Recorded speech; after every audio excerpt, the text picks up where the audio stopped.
E aí pessoal, estamos aqui para mais um vídeo do canal, né? Hoje nós vamos falar sobre a divindade de Maria, um assunto assim bem polêmico, né? Porque gera muito debate aí entre evangélicos e católicos, mas é um assunto que eu queria muito falar porque eu amo a história da igreja, é um assunto que eu tenho lido sobre isso desde a minha adolescência, né? Até hoje, é um assunto que eu gosto muito de ler e é algo que eu sempre pensei em falar aqui no canal, mas como é algo difícil, né, de falar, eu fui sempre deixando para depois, né? Depois eu faço. Mas esses dias o Senhor começou a liberar no meu coração que era hora de falar sobre isso, né? Então eu tô aqui para falar com você assim com todo amor no coração, com toda a paz. Eu não quero ofender a sua fé, eu não quero que dizer para você que católico é idólatra, eu não quero cometer essa falha, né, que alguns protestantes cometem de falar sem conhecer. Eu sou um cara que gosto muito de ouvir padres, gosto muito de ler alguns textos dos irmãos católicos para entender a sua fé, entender suas questões.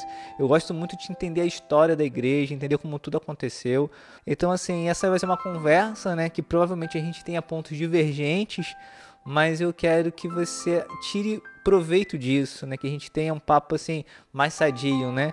Que muitas das vezes um evangélico vai falar com um católico e chega para cima dele falando assim: "Ah, você é um idólatra", né? Isso é errado, né? Falando aqui com a galera, né, que é evangélica, com certeza você acredita que anjos existem, né? Que anjos têm poderes celestiais. Mas você acreditar em anjo faz de você um idólatra?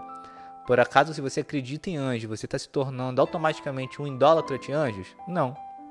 Tem pessoas que acabam por idolatrar anjos, fato. Porém, você acreditar que anjos existem não faz você automaticamente um idólatra. Então, quando o católico acredita que Maria é divina, isso não faz dele automaticamente um idólatra. E isso é muito importante aí a galera evangélica entender para desenvolver conversas mais sadias com os irmãos da Igreja Católica quando forem falar desse assunto. É importante você entender o contexto, entender a fé do outro, para que mesmo que haja divergências, não tenha aí uma acusação falsa sobre isso. De fato, católicos não estão livres, né, de cometer pecado de idolatria pela tradição, pela veneração excessiva, podem cometer pecado de idolatria, assim como também evangélicos podem cair no mesmo pecado. Tem evangélico que vai adorar anjo, tem evangélico que vai adorar político, tem evangélico que vai adorar um pastor, vai adorar um músico, que vai adorar o dinheiro. Então, assim, o pecado de idolatria ele está presente em ambas as fés. É algo que a gente tem que tomar cuidado. Porém, o fato do católico acreditar que Maria é divina, isso não faz dele um idólatra, isso tem que ficar claro. E não é sobre isso que a gente vai falar de forma alguma, né?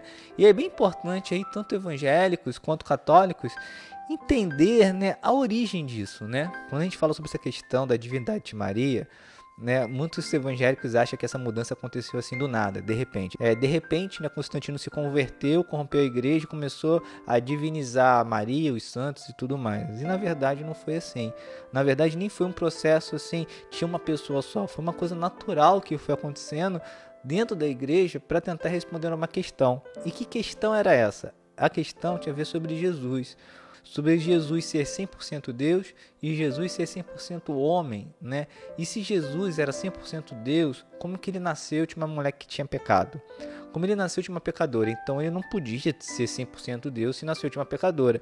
Esse era o debate na igreja na época, que já começou no século I e que se estende no século II, século III e acaba por fim culminar nessa decisão da igreja católica de divinizar Maria para conseguir justificar que sim, Jesus era 100% Deus.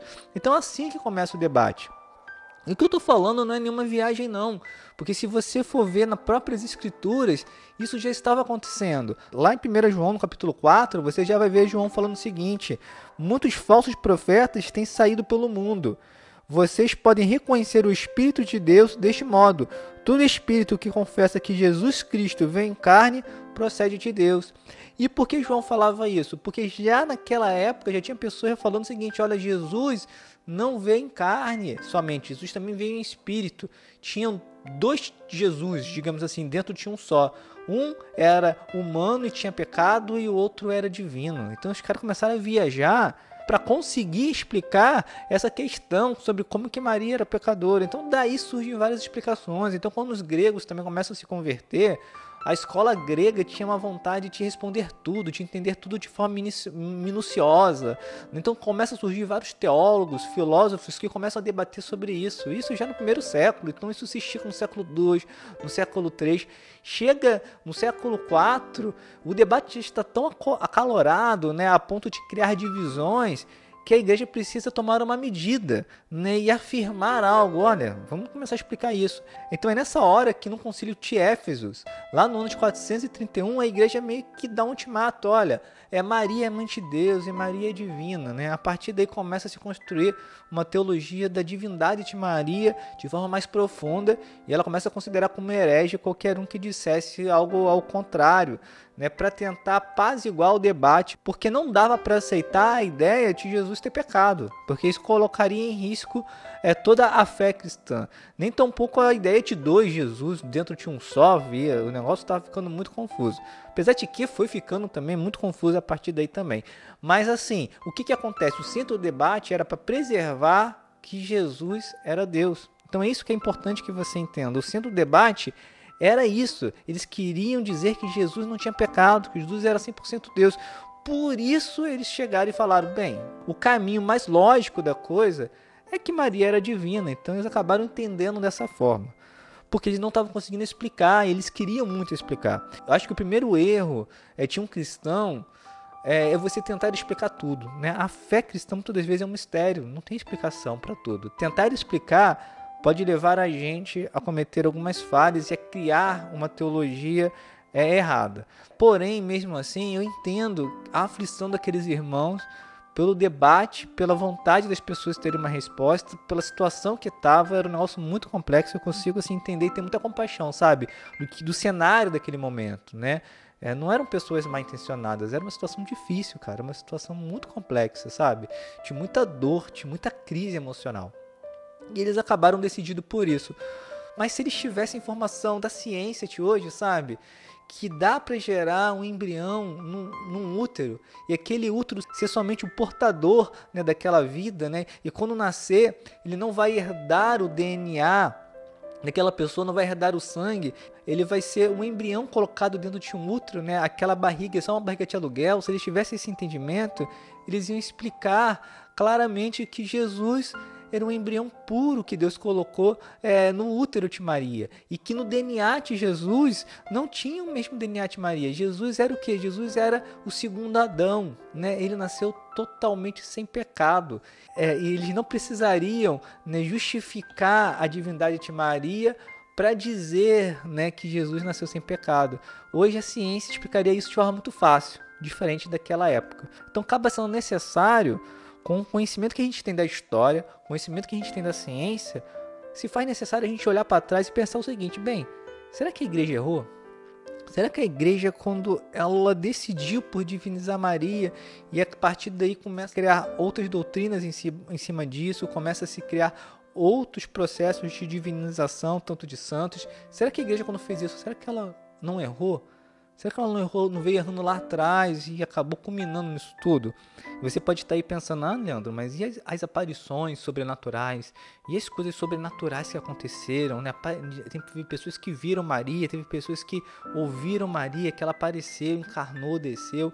Enquanto isso, Paulo, lá no livro de Gálatas, ele fala algo muito interessante, que eu prefiro ficar com o que Paulo fala, tá ok? Olha o que ele fala lá em Gálatas, né, no capítulo 1, no versículo 8, ele diz o seguinte: mas ainda que nós mesmos, ou um anjo do céu, vos anuncie outro evangelho, além do que já vos tenho anunciado, seja anátema.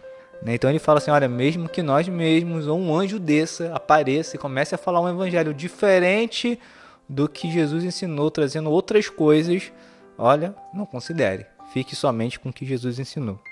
Isso é algo que tanto evangélicos quanto católicos, qualquer pessoa de fé precisa se voltar. Nós precisamos se voltar às escrituras, principalmente para aquilo que Jesus ensinou. Sabe, o evangelho é uma coisa simples. A palavra de Jesus é algo simples. Se a gente for ver o que ele queria e buscar o Espírito Santo nos ensina, vai nos revelar que o evangelho é algo simples, né? Muitas das vezes a igreja, a religião complicou demais tudo, né?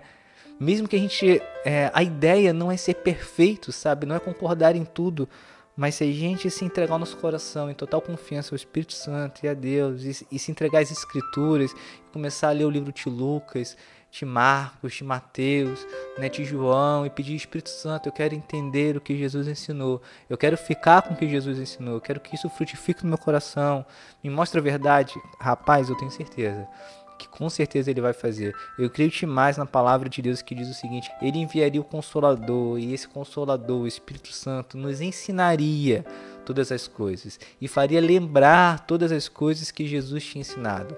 Rapaz, eu confio muito nisso. Eu confio muito nisso. Eu não quero mudar religião, fé de ninguém.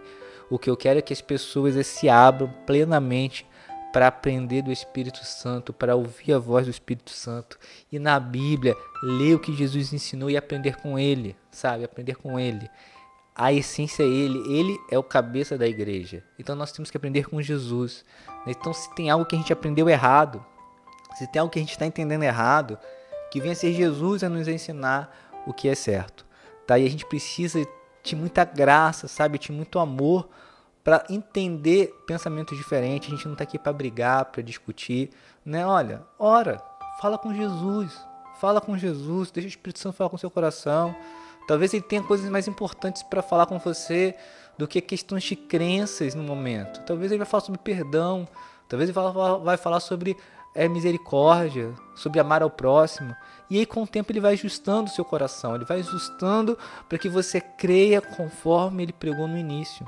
É isso que eu queria ensinar para você, é isso que eu tenho buscado viver nesses últimos anos, e tem sido assim maravilhoso viver esse evangelho, né, simples, que vai frutificando no dia a dia, que é olho no olho, que é vida na vida, né? Então, assim, busque viver esse evangelho, que com certeza você vai ter experiências maravilhosas com Jesus, né? É menos religião, menos coisas complicadas e mais Jesus, né? Mais o Espírito Santo, mais Bíblia, de forma simples, trabalhando no seu coração, te ensinando.